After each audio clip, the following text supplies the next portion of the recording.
वहीं राज्यसभा में न्यायपालिका में सामाजिक प्रतिनिधित्व का मुद्दा जोरदार तरीके से उठ रहा है। ऐसे में जनता दल यूनाइटेड के सांसद संजय कुमार झा ने केंद्रीय कानून एवं न्याय मंत्री अर्जुन राम मेघवाल से सवाल करते हुए कहा कि जब तक न्यायिक व्यवस्था और संस्थाओं का चरित्र नहीं बदलेगा तब तक न्याय का स्वरूप भी पूरी तरह से नहीं बदलता है। उन्होंने पूछा कि क्या केंद्र सरकार अनुसूचित जाति, अनुसूचित जनजाति और अन्य पिछड़े वर्ग के लोगों का न्यायपालिका में व्यापक प्रतिनिधित्व सुनिश्चित करने के लिए कोई ठोस कदम उठा रही है। और इस पर केंद्रीय मंत्री अर्जुन राम मेघवाल ने जवाब देते हुए कहा कि व्यवस्था लागू होने के बाद से पूरी तरह से ऑफ प्रोसीजर में भी इसका संबंध में आवश्यक प्रावधान किए जाएंगे। उन्होंने बताया कि खुद देश के सभी सर्वोच्च न्यायालय में मुख्य न्यायाधीश को नियमित रूप से पत्र लिखते हैं और उनके अनुरोध भी किया जाता है और न्यायिक नियुक्तियों के लिए अनुसूचित जाति और अनुसूचित जनजाति, अन्य पिछड़ा वर्ग और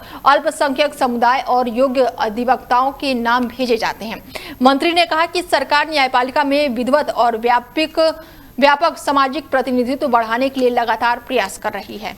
मैं माननीय मंत्री जी से जानना चाहूंगा कि ऐसा माना जाता है कि जब तक न्यायिक संरचना और संस्थानों का चरित्र नहीं बदलेगा तब तक न्याय का भी चरित्र नहीं बदलेगा।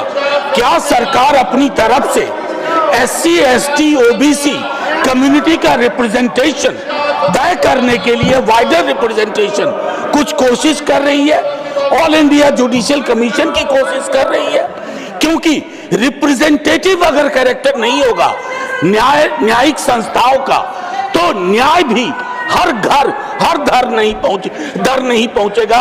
माननीय मंत्री जी से जानना चाहता हूं। मिनिस्टर, धन्यवाद चेयरमैन सर। माननीय सदस्य ने जो प्रश्न किया है वो जो प्रधानमंत्री श्री नरेंद्र मोदी जी की नीतियां हैं उससे संबंधित ही है। सबका साथ सबका विकास ये हमारा मूल मंत्र है और ये जुडिशरी में भी है। जैसे ये MOP की बात करते हैं, कई बार हमारे यहाँ जब कॉलेजियम सिस्टम शुरू हुआ तो मेमोरेंडम ऑफ प्रोसीजर का विषय आया MOP।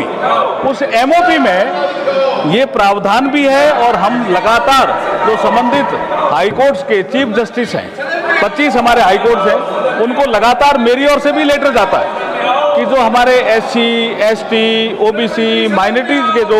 और हमारे साथ संदीप जी जुड़ चुके हैं, उनसे बातचीत करते हैं कि लगातार अब SC, ST, OBC को लेकर अब संजय झा ने ये सरकार को घेरना चालू कर दिया है, तो क्या लग रहा है सर, किस तरीके से आप देख रहे हैं इसको? जिस तरीके से संजय झा जो कि JDU के राज्यसभा सांसद हैं, नीतीश कुमार के नजदीकी माने जाते हैं और वो ऐसे में केंद्र सरकार पर सवाल उठा रहे हैं SC को लेकर, कानून व्यवस्था को लेकर, तो कहीं न कहीं ये भारतीय जनता पार्टी की या कहीं ये मोदी सरकार की टेंशन बढ़ाने वाली बातें हैं। क्योंकि गठबंधन की सरकार है और नीतीश जी के जो समर्थन है, नीतीश जी के समर्थन से ये सरकार चल रही है। तो अब भारतीय जनता पार्टी को या कहीं मोदी सरकार को सोचना पड़ेगा कि किस तरीके से आगे समस्याओं का सामना करना पड़ेगा। क्योंकि SC, ST एक बड़ा मुद्दा है जिसके अंदर कहीं UGC का मामला चल रहा है। तो देश में इस वक्त अफरा तफरी का माहौल है, कई छात्रों के आंदोलन है, कई किसानों की समस्या है, कई महंगाई की मार है, कहीं पेट्रोल में एथेनॉल की मिलावट की समस्या है, कहीं पेपर लीक के मसले हैं, तो कहीं बच्चों की सुरक्षा का मामला है। तो ऐसे में संजय झा के ये सवाल सरकार से करते हैं तो इसमें मोदी सरकार की मुझे टेंशन बढ़ती हुई दिखाई देती है। बिल्कुल। और कहीं ऐसा तो नहीं है कि यही अंदर खाने में खिचड़ी पक रही थी, तो यही खिचड़ी जो है वो बिहार में देखने को मिली हमें हार के रूप में?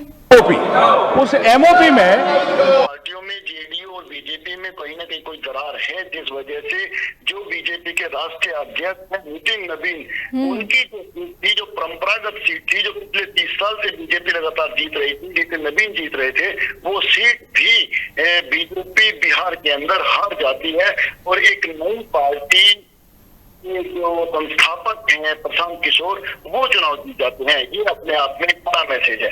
बिल्कुल। तो क्या सर ये कह सकते हैं कि JDU और BJP के अंदर खाने खिचड़ी पक रही है? तो बिल्कुल जेडीयू और बीजेपी में काफी समय से कुछ चीजें चल रही है जो अभी तक निकल करके पूरे तरीके से बाहर नहीं आई है। लेकिन जिस तरीके से संजय झा ने सरकार से सवाल किए हैं तो इससे पता चलता है कि नीतीश जी को मुख्यमंत्री पद से हटाने के बाद जिस तरीके से सम्राट चौधरी को बिहार में मुख्यमंत्री बनाया गया तो कहीं ना जेडीयू में अंदर खाने नाराजगी है और वो नाराजगी धीरे धीरे बाहर दिखाई देने लगी है। बिल्कुल ऐसा तो नहीं है कि सर बीजेपी जो है अब बैक फुट पर आ गई है, क्योंकि हमने मध्य प्रदेश में देख लिया, बिहार में देख लिया और अब ये उस पटल पर उठ रही है, सवाल वहां पर उठ रहे हैं जहां पर जनता के मुद्दे उठते हैं और अब यहाँ पर आपस में ही खिचड़ी पक रही है।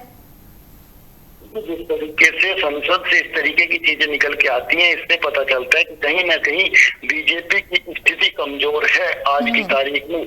क्योंकि अगर आप मध्य प्रदेश की बात करें, राजस्थान की बात करें, हरियाणा की बात करें, दिल्ली की बात करें या बिहार की बात करें, इस तरीके की घटनाक्रम लगातार होते रहे जिसमें बीजेपी की किरकिरी हुई है और बीजेपी चीजों पर लीपापोती की कोशिश करती रही है।